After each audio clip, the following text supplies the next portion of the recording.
Top 5 types of car guys. We are back again with different types of car guys. If you didn't already know, I did a 5 different types of car guys already, and spoiler alert, it blew up, making it the most popular video in my channel. So using my highly intellectual and sophisticated brain, I thought that if I'd done a part 2 to that, then it will blow up as well. Let's start. Number 1, the nerd. These people know the modulations and complications on how cars work. I would even say that if you gave them metal straps and stranded them on an island, then they would somehow manage to make a fully reliable combustible engine. They're kind of like Iron Man. As you can tell, these people are very smart.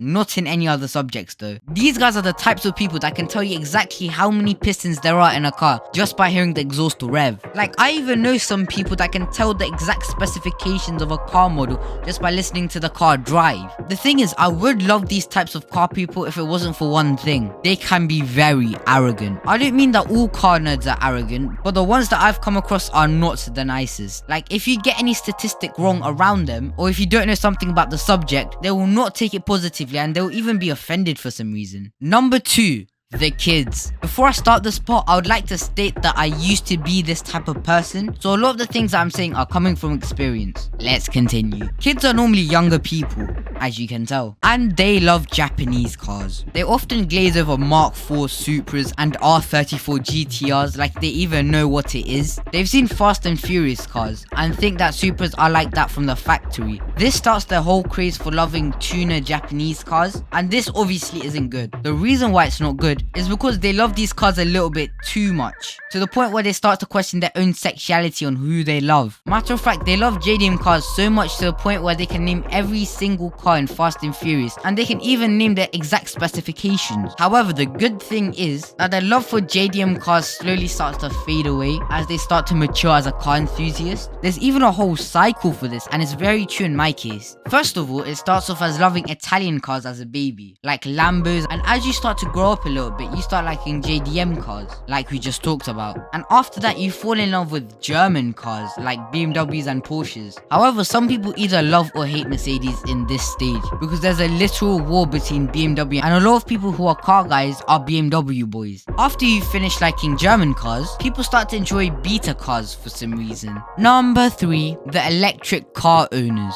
Now, I want to let you in on a little secret, alright? See all these electric car owners?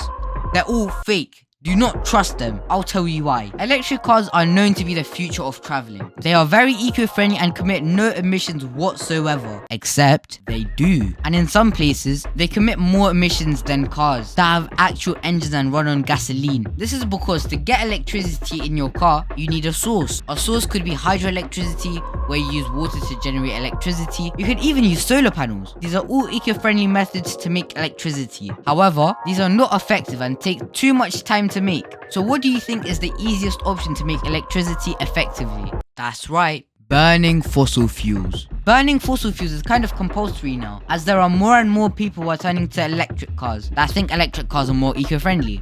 They are wrong. These people are most likely rich Indian uncles that work in tech companies, or middle-aged white women that support Just Stop Oil. They probably don't go out on long journeys because they know that their car can't do long distance travels because of electric car limitations. And even if they do, they have to plan out their entire journey because there could be no charges along the way. Number 4, sim racers. Sim racers are typically young and they have never touched a real car steering wheel in their life.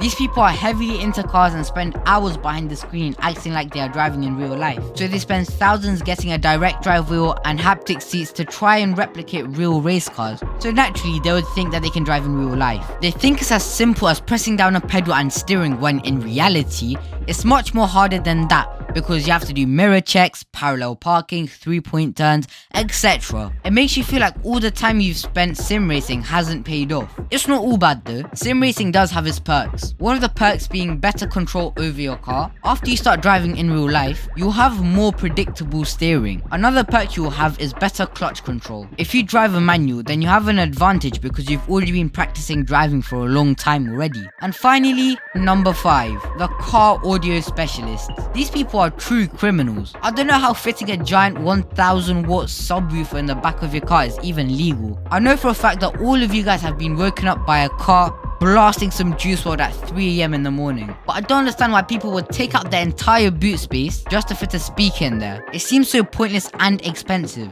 Anyways, that's the end of this video. I want to reach 1,000 subscribers by the end of this year. Please hit that like and subscribe button. You know the drill. Thank you.